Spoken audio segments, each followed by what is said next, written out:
Avec la signature de la trêve humanitaire de 4 jours, la question de savoir si la guerre à Gaza est réellement terminée demeure complexe et sujette à interprétation. Alors que les armes peuvent être momentanément baissées, la guerre médiatique, elle, semble loin de toucher à sa fin. Les accords de cessez-le-feu marquent une pause dans les hostilités, mais ils ne garantissent pas une résolution définitive de ce conflit. Bien au contraire, la bataille pour influencer les opinions et façonner la perception du public à l'échelle mondiale se poursuit intensément. La manipulation de l'opinion publique, tant au niveau national qu'international, devient un enjeu majeur, mettant en lumière les défis posés par la diffusion rapide et massive d'informations à l'ère numérique. Dans ce nouveau numéro de votre émission Le Point VIP, nous examinerons de plus près les dynamiques complexes de cette guerre de l'information en temps de guerre. Explorons comment la désinformation devient une arme puissante et stratégique, capable de plonger les conflits au-delà des champs de la bataille traditionnelle. La guerre de l'information à l'ère du digital, c'est maintenant, c'est ici, c'est Le Point VIP.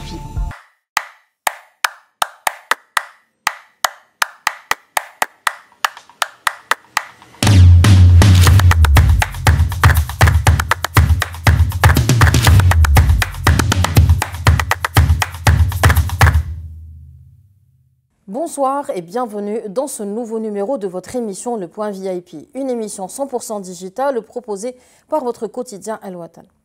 Ce week-end, nous parlerons de guerre d'information, notamment avec ce qui se passe aujourd'hui dans la bande de Gaza et bien avant la guerre en Ukraine. Pour traiter cette thématique très importante aujourd'hui, nous avons l'honneur d'accueillir avec nous M. Mohamed Cherif Amokran, stratège en communication et auteur. Monsieur Amokran, bienvenue parmi nous et merci d'avoir accepté notre invitation. Merci à vous.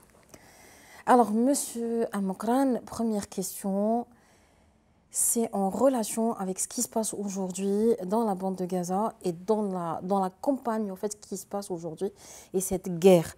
Quels sont aujourd'hui les tenants et aboutissants de cette guerre réellement? En fait, cette guerre, les massacres qui sont perpétrés aujourd'hui par l'entité sioniste, ça n'a rien de nouveau. Fondamentalement, ça n'a rien de nouveau. Mais il y a quand même des paramètres qui ont changé, notamment par rapport au traitement médiatique et à la guerre d'information, comme vous dites. Il faut savoir d'abord que par rapport à la guerre d'information, nous avons tort de la prendre comme une guerre conjoncturelle qui est reliée uniquement à des événements éphémères, des événements courts, parce que déjà sur le plan militaire, l'entité sioniste est en guerre ouverte face à la nation arabo-musulmane et surtout face aux Palestiniens et surtout, pour être encore plus spécifique, par rapport à la bande de Gaza. Cette guerre ouverte est accompagnée évidemment d'une information, d'une manipulation de l'information qui est elle aussi ouverte. Il ne faut pas croire que l'entité sioniste attend le début de ces agressions pour commencer à communiquer et commencer à préparer le terrain à ces agressions-là. Ça ne peut pas fonctionner comme ça. En fait, il y a 3 piliers, vous lisez ça dans les manuels de l'OTAN, il y a 3 piliers à l'action stratégique militaire. Il y a la capacité d'agir, il y a la volonté d'agir et il y a la liberté d'agir. Donc, aujourd'hui, surtout par rapport à ce qui se passe de la part de l'entité sioniste, les plus grands enjeux se situent à ce niveau-là. Parce qu'en matière de moyens, il ne manque pas de moyens. Ils sont bien appuyés, évidemment. En matière de volonté, il n'y a pas à discuter. Voilà, il n'y a pas à discuter là-dessus. Mais ils sont freinés justement par le 3e pilier, qui ne possède pas. La liberté d'agir. Voilà, la liberté d'agir, c'est toujours un compromis avec la communauté internationale, même s'ils ne la respectent pas, mais ils sont obligés quand même. Et un compromis aussi avec les médias, avec les opinions publiques. Et il y a quelque chose, excusez-moi, je me suis un peu Allez-y, étalé. il n'y a pas de souci. Il y a quelque chose de très intéressant et de malheureux aussi par rapport au début de l'agression actuelle. C'est que les sionistes, sachant qu'ils n'allaient pas avoir une liberté d'action suffisante à leurs yeux, ils se sont empressés dès le premier jour, c'est-à-dire le 7 octobre, à diffuser des méga mensonges pour justement s'offrir une plus grande marge pour massacrer les Palestiniens. Ouais. Parce que s'ils s'étaient contentés des informations factuelles, véridiques, peut-être que cette agression se serait terminée comme les dernières fois, après 2 semaines, 3 semaines, 4 semaines peut-être. Grand max, Voilà. Mais là, ils se sont construits une espèce de capital de sympathie et d'empathie de la part des médias français, essentiellement des médias américains et d'autres médias, bien sûr, dans le monde occidental, et même aujourd'hui dans certains pays arabes, il faut le souligner. Malheureusement, oui. Oui. Et donc, à partir de là, ils ont élargi leur marge de manœuvre. Ouais. Mais cette marge de manœuvre et ce capital de sympathie est en train de s'épuiser à mesure qu'ils massacrent aveuglément les Palestiniens. Mais, comme je le disais, la grande différence, c'est qu'aujourd'hui, on a l'impression qu'ils ne sont pas obligés d'en finir rapidement. Parce qu'ils sont appuyés justement par les médias. Et le problème justement, ma deuxième question, c'est par rapport au rôle justement des médias. Parce qu'on assiste certes à une guerre entre deux entités, donc l'entité sioniste et les Palestiniens, et on assiste aussi à une guerre médiatique entre les pro-sionistes et les contre, et les pro-palestiniens. Donc quel est le rôle aujourd'hui des médias occidentaux dans cette campagne de désinformation ou d'information et bien sûr le rôle aussi des médias arabes? Alors, ce qui se passe aujourd'hui, il faut revenir à toutes les...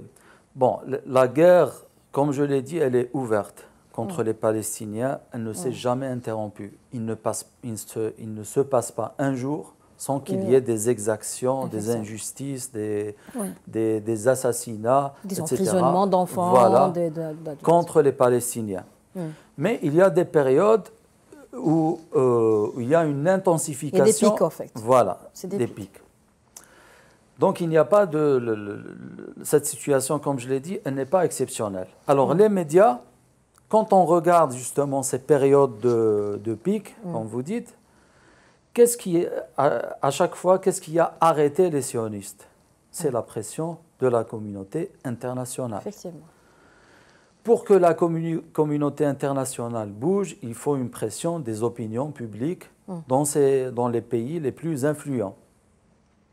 Donc l'enjeu aujourd'hui, c'est de retarder, et ils ont réussi quelque part à faire cela, ils ont retardé les réactions des opinions publiques dans les pays occidentaux. Pourquoi? Parce que dès le départ, les populations ont été choquées avec des mensonges tels que la décapitation des enfants, le viol des femmes. Oui. Voilà, l'atrocité de cette soi-disant de ces attaques terroristes, comme ils le disent.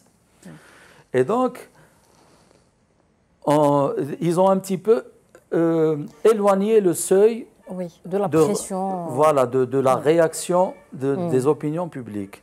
Mais on voit en ce moment, les derniers jours, on voit que, évidemment, cette piqûre anesthésiante pour les opinions publiques, perd son effet.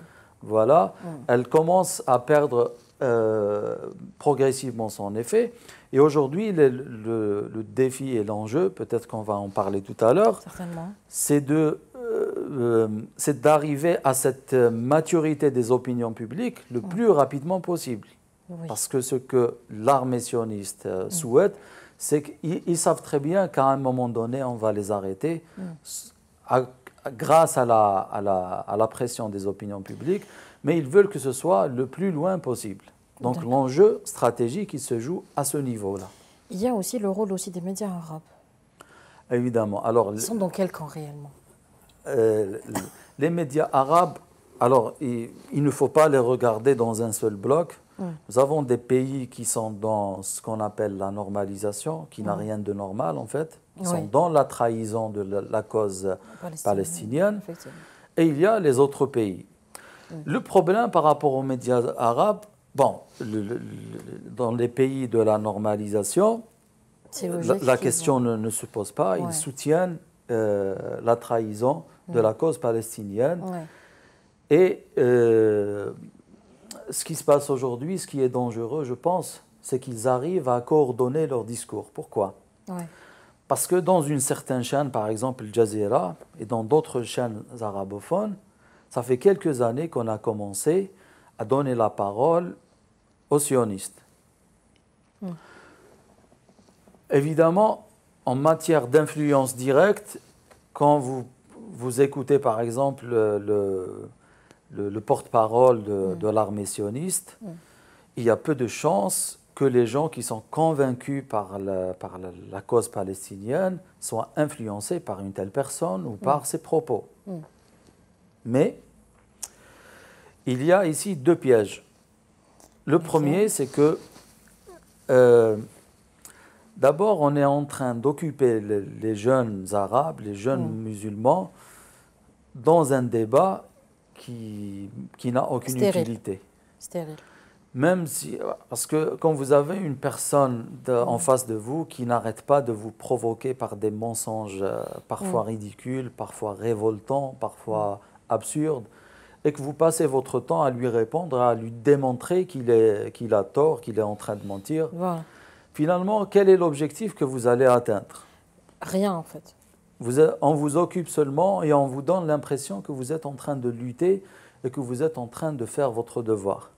Alors que la guerre, au sens médiatique, elle est en train de se passer ailleurs. Ce sont les opinions publiques occidentales qui freinent, faut viser. Voilà, et qui arrivent à chaque fois à freiner les agressions sionistes. L'opinion publique arabo-musulmane n'est pas respectée. Malheureusement. Voilà, donc elle n'est pas écoutée. Et se concentrer uniquement sur cette opinion publique ne donne pas de résultats, en tout cas pas rapidement. Voilà. Donc, le deuxième point, et je finis rapidement, le deuxième point qui est le deuxième piège en fait, c'est que le fait qu'il y ait une source d'information sioniste en langue arabe permet à tous les collaborateurs avec le sionisme de reprendre l'info, de reprendre les messages et de s'aligner et de donner un semblant de cohérence vis-à-vis de l'opinion publique. Ça devient plus facile. Quoi. Voilà.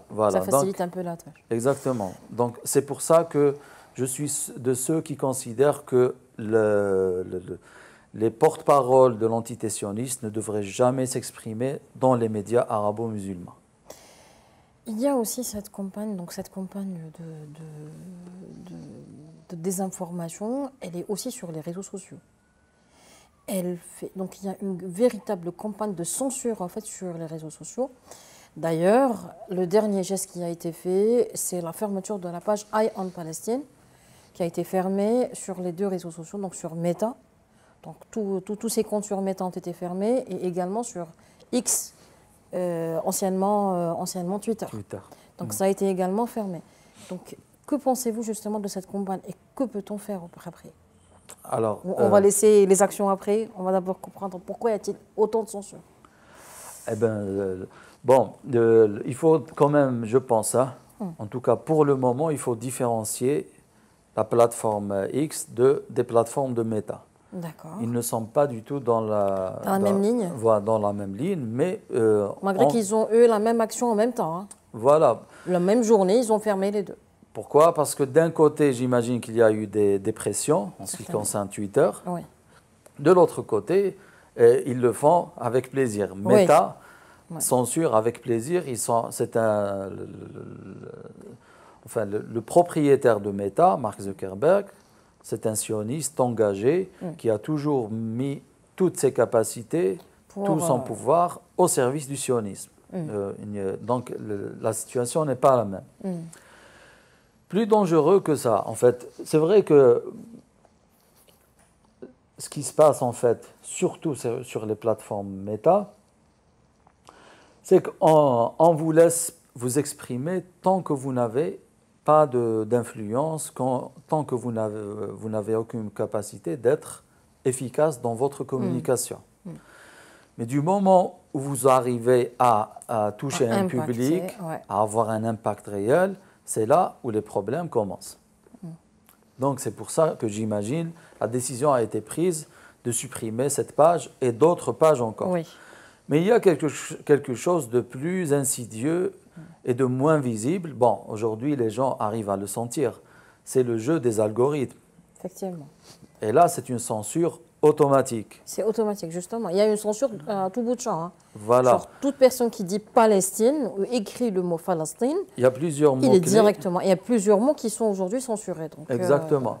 Exactement. Et donc, aujourd'hui, ces plateformes-là, elles sont engagées pour le service du sionisme. Voilà, et pas que. Hein.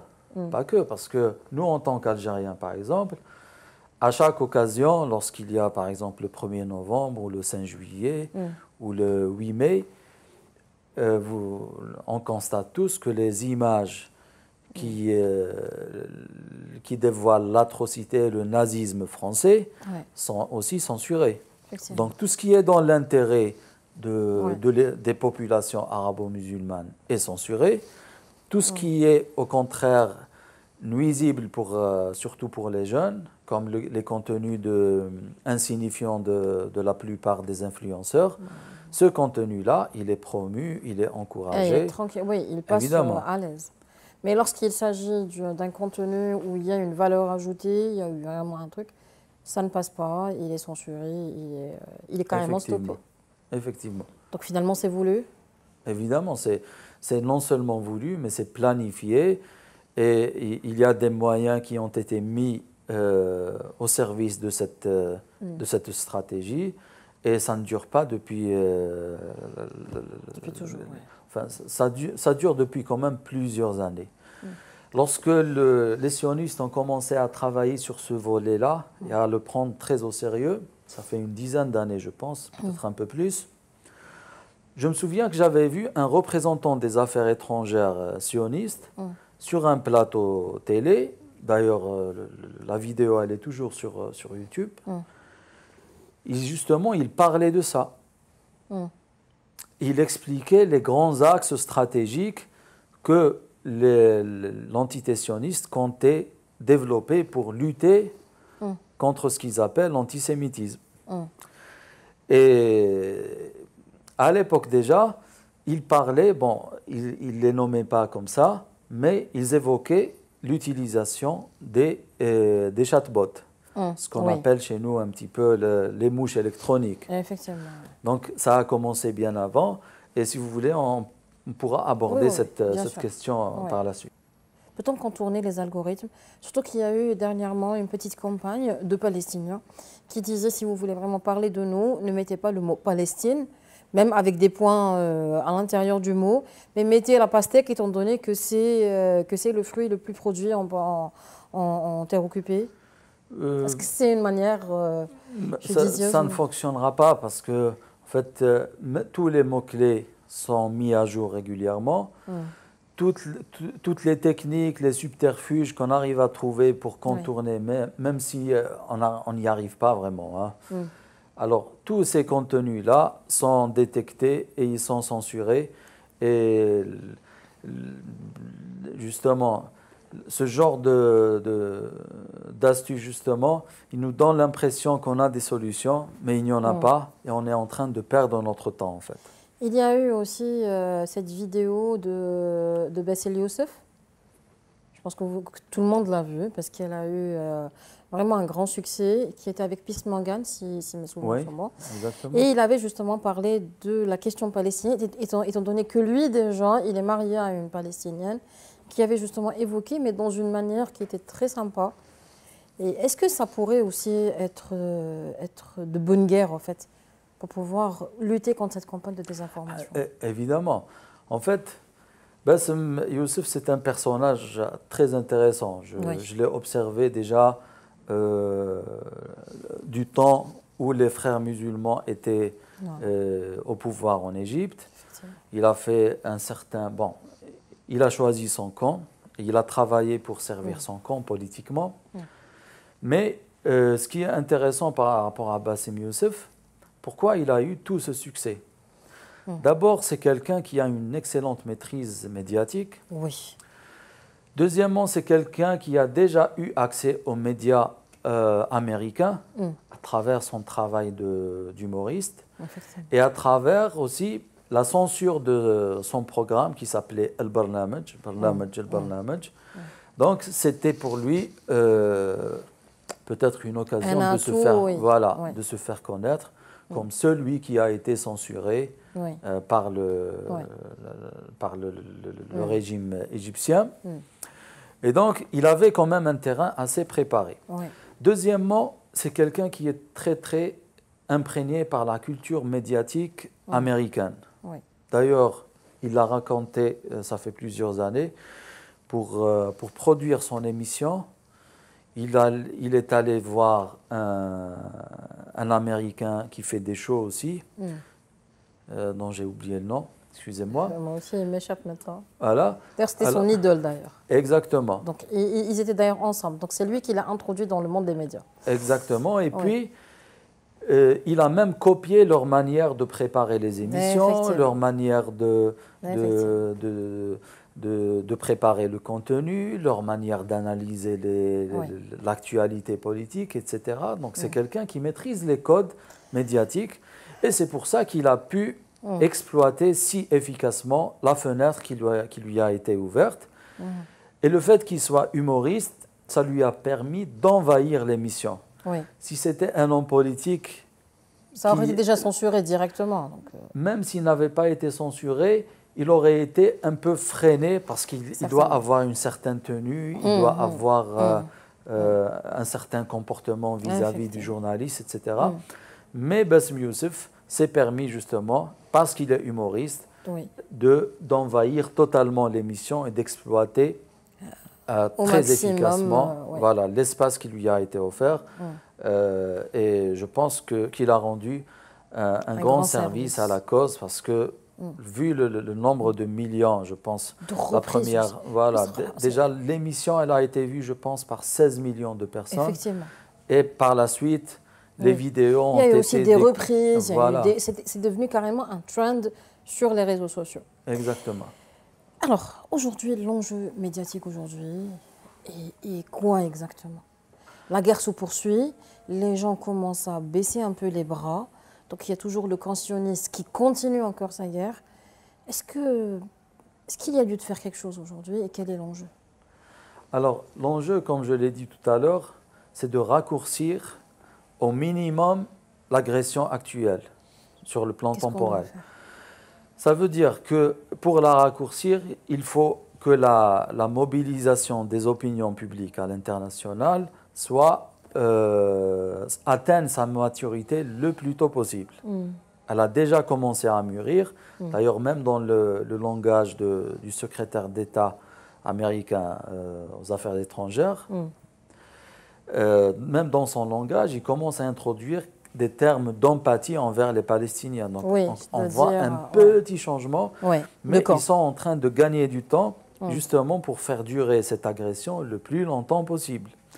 Donc l'enjeu, c'est de la raccourcir en mobilisant les opinions publiques. Vous allez me dire comment? Eh bien, c'est ça la grande question. Quand je dis que nous faisons face à une guerre ouverte, il ne faut pas attendre le début d'un pic pour pouvoir lutter. Pour réagir. Les sionistes se sont préparés, ils se préparent depuis toujours en fait. Et nous sommes plus dans une approche événementielle. Effectivement éphémère. Et éphémère. Donc aujourd'hui, ce qu'il y a lieu de faire, d'abord, tous les êtres humains, et je mets deux traits sous le mot humain, qu'ils soient musulmans ou autres, doivent essayer d'influencer leurs collègues, leurs amis, leur entourage en fait. Voilà, leur entourage dans les pays occidentaux, c'est important. Il est important aussi que l'occidental lambda regarde ce qui se passe. Parce que là aussi, c'est un enjeu. l'entité sioniste a tout fait, notamment en coupant l'Internet, voilà, a tout fait pour empêcher les Palestiniens de montrer la réalité. Effectivement. Donc cette réalité-là, voilà, cette réalité-là, il faut la montrer. Et il faut se sortir de la tête l'idée que je dois influencer 1 million de personnes ou 10 000 personnes. Pour pouvoir parler. Si on attend cette possibilité, ça ne va jamais changer. Si chacun de nous arrive à influencer 5, 10 personnes, les choses vont changer profondément dans la société. Je pense que déjà, dans ce sens, juste, désolé de vous couper, il y a eu même des personnes qui prenaient en fait des vidéos et qui sortaient en fait dans la rue. Donc je parle en Occident et en les États-Unis, en Australie aussi. Donc ils sont sortis avec des petites vidéos, des photos, pour montrer aux gens, regardez ce qui se passe, regardez ce qui se passe. Et c'était tout le monde qui criait à l'atrocité, qui disait, est-ce que c'est aussi une bonne chose? Évidemment, évidemment. Mais justement, ce genre d'initiatives doivent être appuyées médiatiquement. Quel est notre rôle aujourd'hui en tant que média? On est dans un espace média, c'est stratège, qu'est-ce qu'on pourrait faire? Alors, je ne sais pas quel est par rapport au public du journal Al-Watan. Bon, je sais qu'il y a une grande partie de la diaspora algérienne qui suit le journal Al-Watan et qui suit probablement aussi cette nouvelle émission. Alors, c'est le même message que je viens de dire, en fait. Il faut que toutes les personnes qui se sentent concernées par cette cause humaine essayent de jouer un rôle dans leur entourage. De sensibilisation, oui. Parce qu'aujourd'hui, les médias occidentaux ne vont pas nous ouvrir leurs portes. Les réseaux sociaux, comme on l'a dit, sont en train de censurer la vérité. Et donc, il faut aller dans la rue. Et il faut sensibiliser dans la rue et faire un travail social de fond. C'est ça la solution qui s'offre à nous aujourd'hui. Alors, une dernière question. Comment peut-on reconnaître une fausse information d'une vraie? Comment peut-on reconnaître l'info de l'intox? C'est un grand problème. En fait, il n'y a pas de critères fixes. Et c'est pour ça que je reviens aussi, encore une fois, au travail de fond que nous devons opérer vis-à-vis des populations en matière de communication. Il faut construire une relation de confiance. Si nous faisons ce travail durant les périodes d'accalmie, puisque nous sommes, je le répète, dans une guerre ouverte, si nous faisons ce travail de fond, la population aura des réflexes pour trouver l'information qui est crédible. Pour reconnaître la fausse de l'info de la tox. Exactement. Si nous attendons les périodes d'agression contre les Palestiniens, ce sont des périodes très troubles où il y a beaucoup de fake news. Et de toute manière, toutes les fake news pratiquement de l'entité sioniste finissent par être démasquées, mais lorsque c'est trop tard.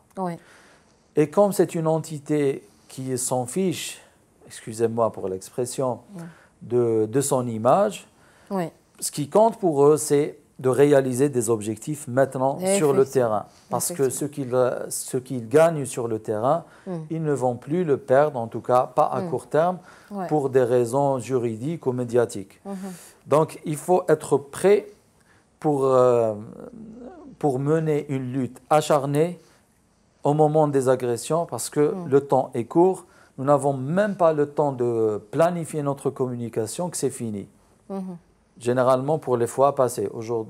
Aujourd'hui, l'agression actuelle, je crains qu'elle va durer. Et là, un dernier point, s'il vous plaît. Oui, allez-y.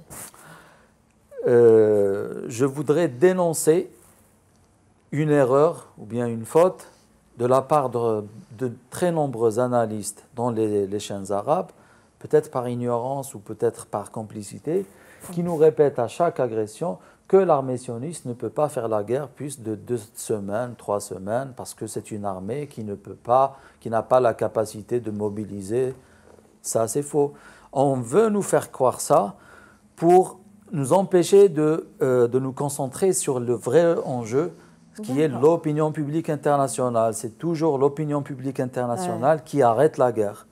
Concentrons-nous sur cet aspect-là et pas sur ces mythes comme quoi ça va se régler en 2-3 semaines. En maximum donc, 3 semaines, voilà. ça devrait s'arrêter. Ouais. Monsieur Amokran, merci d'avoir été parmi nous aujourd'hui et de nous avoir éclairés. C'est ainsi que prend fin ce numéro spécial dédié à la guerre d'information. Restez connectés, on se retrouve la semaine prochaine.